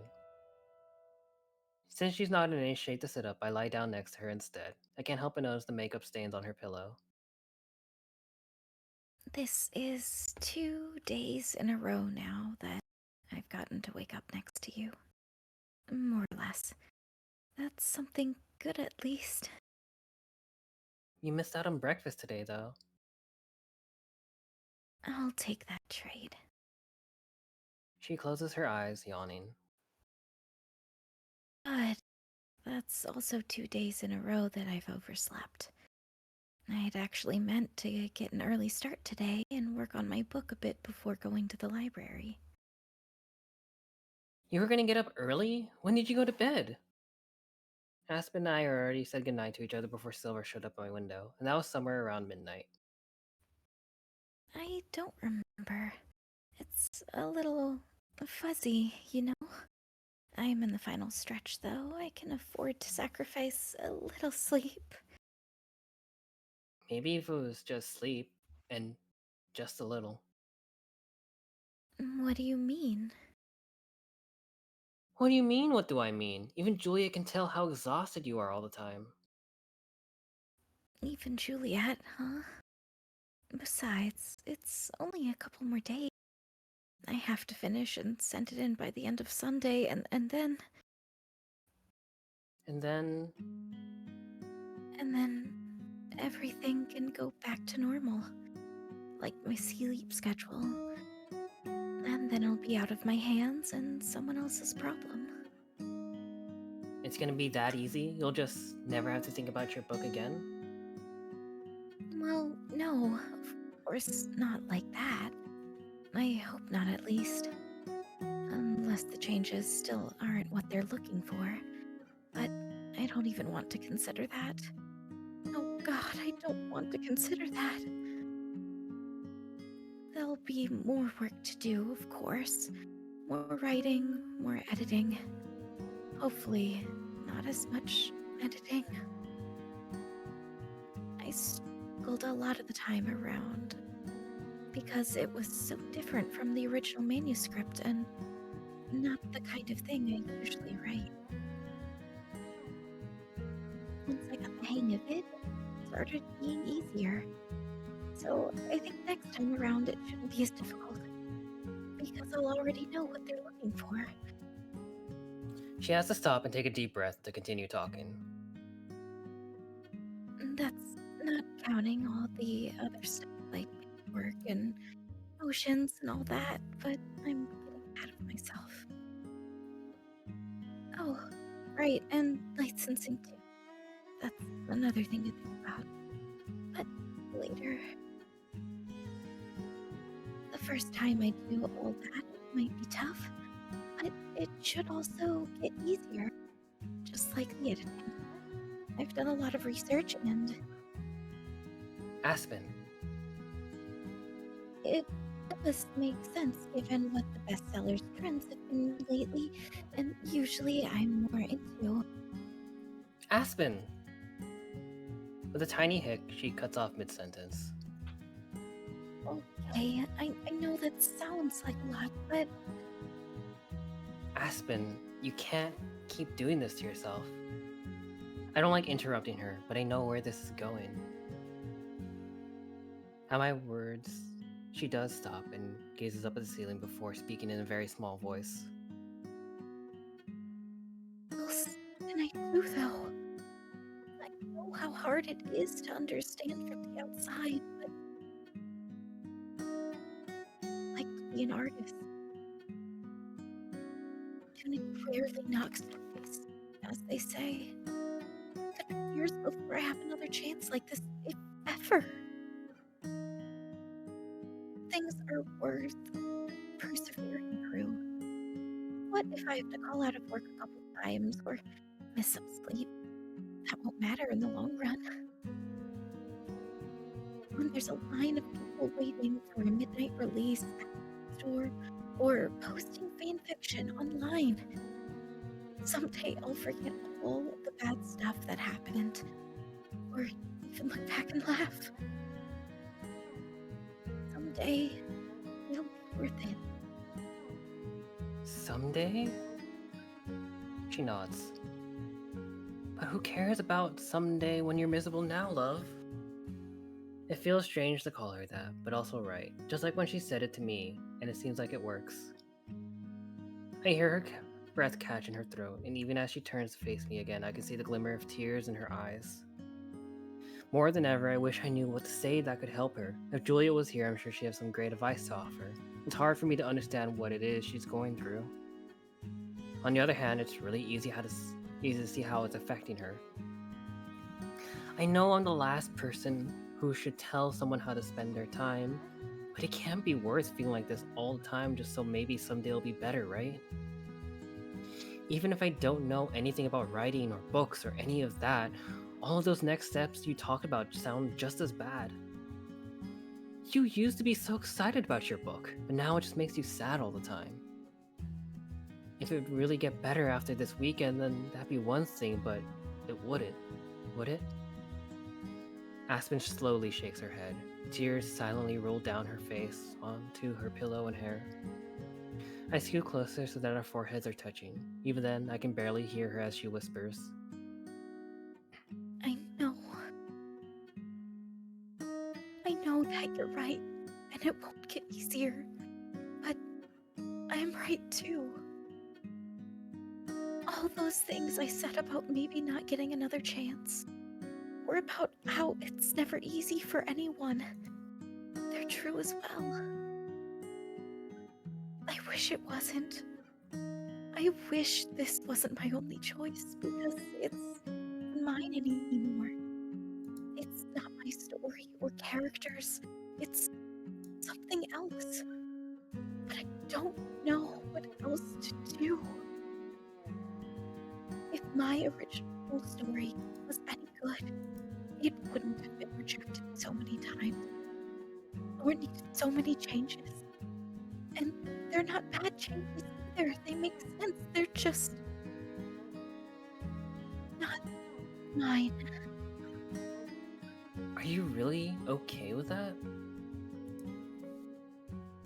For all of about 2 seconds, she holds my gaze.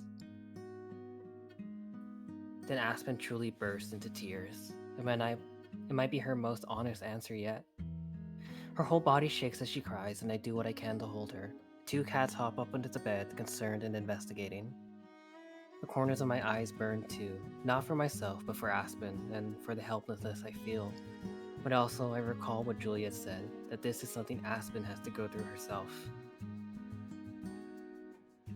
Don't know if I am. I don't know. I thought I was. Kept telling myself I was, but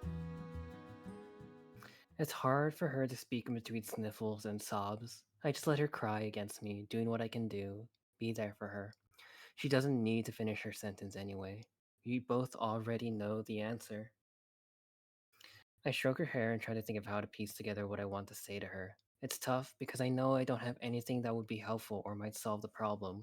All I can do is be honest. I don't know the difference between good and bad writing, of course. I've only ever read one book. But I still really liked that book, even enough to read it again and again yesterday. And the only reason I could even do that is because you and Juliet seemed to like books so much that I had to try them too. Spending hours hunched over that desk, copying those letters a million times. I just wouldn't have done that for just anyone, you know. I'm glad I did, though. It was worth it just to be able to read The Fox in the Grove, even though I already knew the story. That was something I never understood before. Why would anyone would want to read a book more than once? You already know what's gonna happen. But because it makes me think of you, and that you wrote it just for me to be able to read. I don't think I'll ever be able to like a book more. Wiping her eyes, she manages a shaky sigh that might be a laugh. well, I can't complain about that kind of critical reception. Her sobs have gone back to being sniffles and hiccups, and she's slowly being able to catch her breath. The pillow that we share is soaked with her tears, but I barely notice. The 2 cats are still nearby, and she scoops them up and pulls them towards her as well. You guys are worried too, huh? They both meow and protest as Aspen brings them into her hug. There isn't really room, but Aspen manages to squeeze them in. They immediately hop away, though, and she doesn't try to stop them. Not too worried, I see. We snuggle for a bit longer, and then for the first time since she got into bed, Aspen sits back up and rubs her eyes. I sit up too, and she casually leans against me as she looks around. It's a lot brighter now than when I got here, even through the curtains. It is a bit of a mess in here, isn't it? A little bit, yeah. Aspen reaches down and picks up one of the empty beer cans, examining it before tossing it into the recycling bin. Did awful anyway. All beer does, Aspen. I didn't even know you liked beer. I don't. Oh. It tastes like crap. Another can is on Aspen's nightstand, and she chucks that one into the bin as well before gathering some of the scattered papers around the apartment. I help clean, throwing away anything that looks like trash and organizing anything that doesn't. Aspen takes care of all that, replacing her laptop on her desk and tidying some of the clutter. Finally, she opens the curtains and we sit back down. I wait for her to say something, since there still hasn't been any resolution. I don't have to wait very long. I'm going to send an email to Avery and tell them I've changed my mind. And it's that I'm not interested in making the changes they wanted. Wait, you already decided that? I'm happy to hear her decision, but I wasn't expecting it to come this fast. I have to give them an answer soon, one way or another. To be honest, I was already thinking about it, and have been for a few days. In my heart, I think it's what I've wanted to say this whole time. But I kept telling myself that I should just try a little harder and power through. I could probably do that if I put my mind to it. But there was something you said earlier. And as soon as you said it, I knew you were right. Because it was something that I was trying to admit to myself. That somewhere along the way, something I loved had turned into something I dread. I pictured myself continuing down that path. If I lost that love forever, would it be worth it? It might be. It might not. There's no telling how it would go. But you're right, that I have something to live for now, and someone to love. And I think maybe that much is enough. More than enough, even. Aspen leans in and I do too, closing my eyes in anticipation. The relief that floods through me as I hear Aspen's words is like a glass of water after a long run. Pausing just inches away from my lips, Aspen whispers just one more thing before we kiss. I have everything I need right here.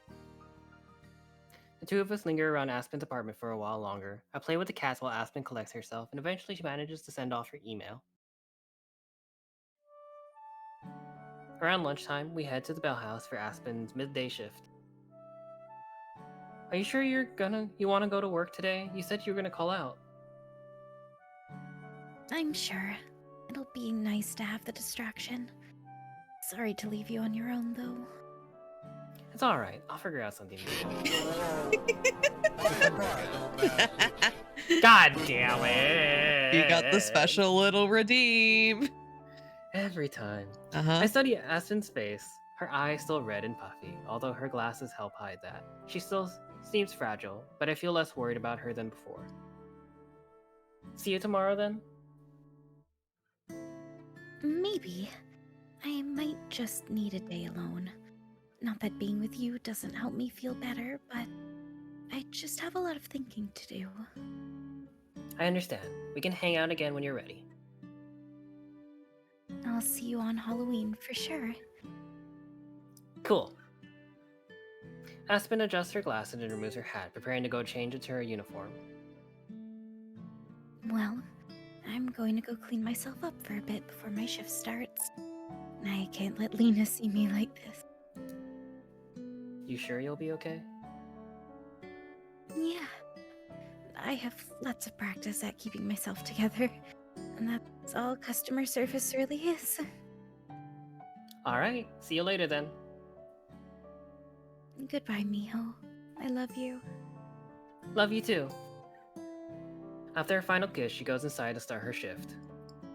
It's been an emotional day already, and it's barely half over. Despite that, I feel optimistic as I walk away from the cafe. I'm still concerned about Aspen, but I know she'll be okay in the long run. There's a long road ahead, but things are looking up.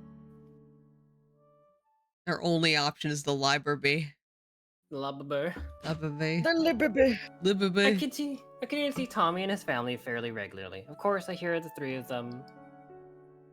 the three of them every day just to maintain their memories. It makes my daily check-ins take a little while, but that's okay. Gwen also comes to the library to study several times a week, sometimes by herself and sometimes with Tommy. With Elijah When Elijah drops by to return the books he borrowed, he mentions that he wasn't able to learn much about Gerby like he hoped, but that he thinks Gerby comes from somewhere other than the underworld like I do. That would explain why it's hard to find information about him. It reminds me a bit of Aspen and Juliet, trying to find more about my bead and magic. At least in that case, there's Silver to help explain some things, at least grudgingly. As for Tommy, it seems like he's doing okay. I don't hear anything else about him getting into fights, for one thing. When he's at the library, he either looks for bugs or just reads a book at the table with his mom. Slowly but surely, the three of them, four if you count Gerby, has slipped into their own routine. I hope Elijah was right when he said that things between them will just have to get better with time. You don't even get to hear them. No, sadly. After eating breakfast with just Juliet and her cheese, I have to figure out how to spend a day without Aspen. We had a quick video call this morning where she says she still needs a day to herself to just unwind and think and cry. I wish that I could be there to comfort her, but I also understand why she needs to be alone for a while. She's learning those hard lessons for herself, like Juliet said. I'll see her tomorrow, but I can't let today go to waste. Juliet finds me in the kitchen, looking out the back window with a block of cheese. Is something out there? Yeah, new cheese, I think. What, really? Nah, It's out there, Juliet. It's out there. I'll get my umbrella. Oh my goodness. just thinking about what I want to do today. Aspen's not feeling very good. In the shade of the big tree in the backyard, there are a couple birds hopping around looking for worms. That gives me an idea. What? Could I go see that bird we rescued? The one that your friend picked up? You can certainly visit the preserve, although I couldn't say if they'd be able to point you to our friend in particular. There are quite a lot of other birds who call it home. That's fine. I can look for it on my own. Of course. It's a bit of a walk, but there's a shuttle that can take you most of the way. Julia shows me where to find the shuttle, and I use my phone to guide me there. I don't have to wait long until it arrives, and I climb on board. The driver takes us to the direction of the house in Aspen's apartment. I walk down these roads so many times that it feels strange to see them rush by out of the windows, like I'm fast-forwarding through a TV show. At some point, we take a turn that I'd never taken before, and soon we're going through areas that are new to me. I watch them go by, not paying enough attention to commit them to memory. Eventually, I stop and disembark. As I get my first whiff of the clean air, I understand why it's a preserve. As far as I can see, the land is covered in forest. Not just trees, but forest. Grown so thick that looks like a solid wall of green. The only exception is a river that winds through the hills where the water is crystal clear and still. The nearby botanic gardens were lovely, but this is something else. There's something more. So, this choice determines the ending. Oh, really? Damn. Oh. It is. Yeah, there's 2 endings for each character. Oh. Yeah, so Is it like there's good or some- bad or just alternate?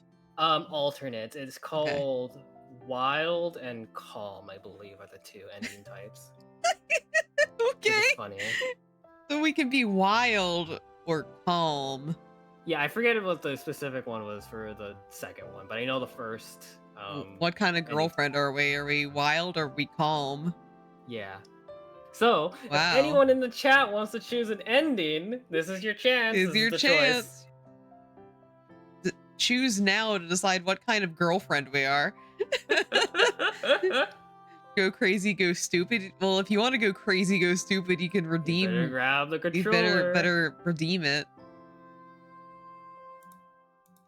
I like the games that have alternate endings rather than like a good or normal one. Yeah. Yeah, I like both of these endings a lot. Oh, okay. For Aspen. Oh, If no one chooses, I will roll a die. and we can let fate decide. Will fate decide if we're wild or calm? You know, what kind of girlfriend we are.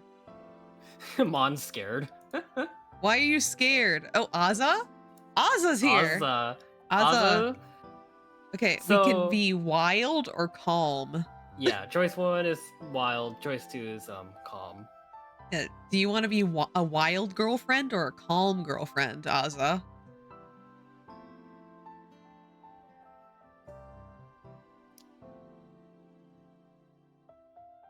Mon was scared, but Oz was just like, I don't know what we're picking. I'm going to decide.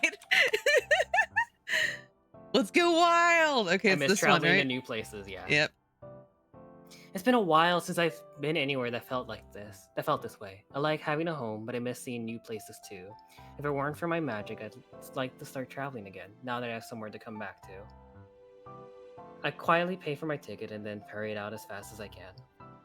I see why Juliet said that they wouldn't be able to find my bird. There are a ton of places it could be, but it doesn't mean I can't try.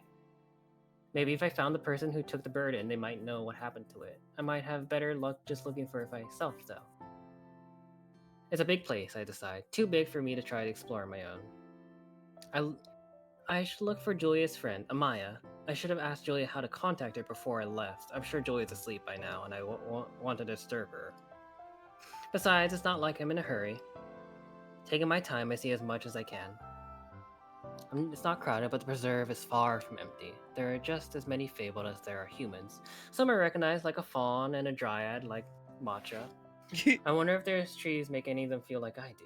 If any of them have a story like I do. Come from some place far away like I do. There are kids, too. Human kids with their teachers being led around by tour guides. Lots of them look excited to be here. I hope maybe they can learn to love it as well. I asked if some of the guides or instructors if they know who and where Amaya is. Some of them have no idea what I'm talking about. Some know her but not her location. Finally, I find someone who's able to point me in the right direction. I end up back near where I started, near the edge of the river. Sure enough, the lady from before is there, talking with another guest. I wait until they finish their conversation before I approach. Excuse me. Matcha, do you want to be Amaya? Yeah, Matcha. Matcha? Matcha? Matcha. Oh god, Matcha's dead. Oh god, no. Oh no. They died. Well, Matcha? Dang, bro. Damn. Matcha just died on stream. Should Okay. I try and like contact Salem? Oh, I mean, Wait! I can hear them. I can hear them. hi, Matcha. Matcha. What? Matcha? Matcha? Yeah. Hi. Do you want Did to you voice die? Amaya? Amaya. Yeah. It is the forest preserve person. Yeah. I don't know. Huh? Huh? I'll give it to one of you. Sorry. Oh, okay. Okay. Brevy? Revy. All right. I was about to be like, did she die too? No, I'm here. Hi, how can I help you? Oh, my body will fucking die. Hold on. Hello? Headphones? Oh, please no. work. Oh no! Oh, there we go. Everything's dying now. A few weeks ago, you picked up a hurt bird from my friend Juliet. I was wondering if you could tell me where it is now. All right, the poor guy. I'm afraid that little fella didn't make it. Oh He's shit! dead. What? No. Yeah, he just fucking died. I think when he took the tumble that hurt his leg, he must have hurt something inside him too. What? What a shame. Oh. It's dead. I hadn't even thought about that possibility. This whole time, I just assumed it'd be alive, that it gotten better. What? Yeah, sad, but it's the way of nature sometimes. I ask how you were involved. Naturally, she doesn't remember me being there. I was the one who found it and brought it to Juliet's. I wasn't around when you picked it up, though. Oh, right. Well, you can sleep easy and know that you did what you could. She sounds so casual about it. I guess she's probably experienced this a lot. Meanwhile, I don't know what to say. I just stand there, surprised. It was just a bird, sure, but that's still something. For the bird, it was everything. Maya starts to walk away, but before she can leave, there's something I want to know. Something I've never given much thought to before, but that my recent time with Silver has made me wonder about. Hey, I have a question. Shoot. Do you believe in fate? I'm She's there. sorry? What kind of question? Ma'am, I just work at the nature preserve. Ma'am, I work minimum Ma'am, wage. I don't get paid enough for that shit. You're a She stares. psychologist. She stares at me in mild shock. It's a weird thing to ask, I know, but I hold her gaze and don't back down.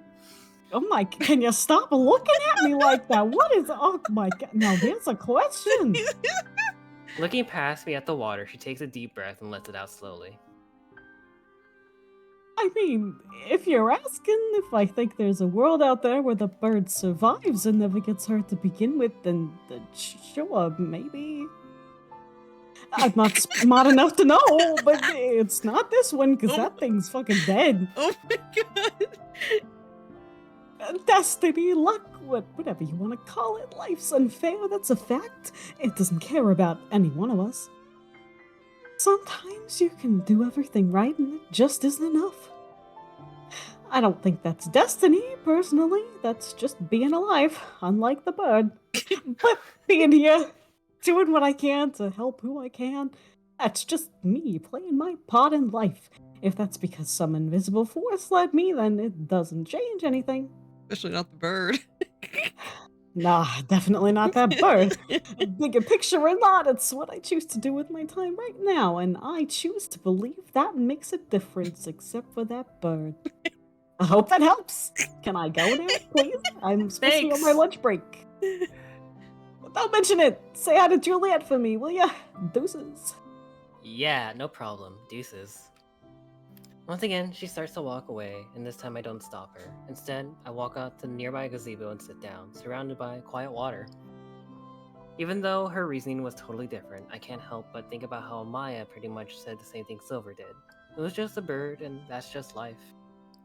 Silver, who wanted to let it die, and Amaya, who tried to help it live.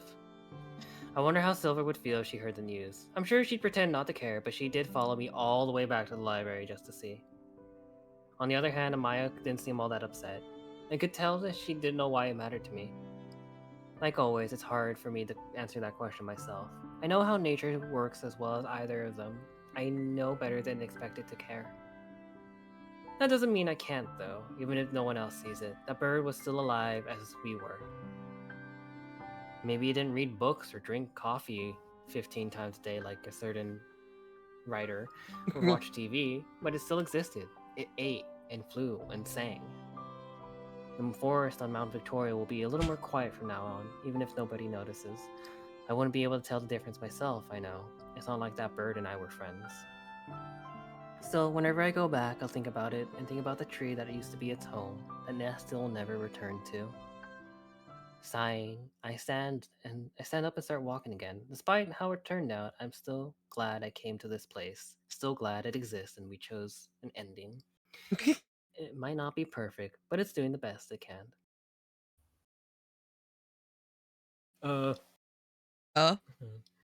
You want to do another scene? I don't know.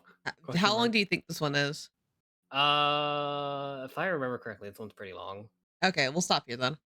Okay. All right. So thank you guys so much for joining us for more Please Be Happy. We'll be doing more next week. Like, might be the last one, or maybe not. We'll be 2 more. I don't know. Yeah, it's getting pretty close to the end. I know there's still another chapter, but I'm like, this is actually getting close-ish. Like, do you think the next chapter is just like the epilogue kind of thing?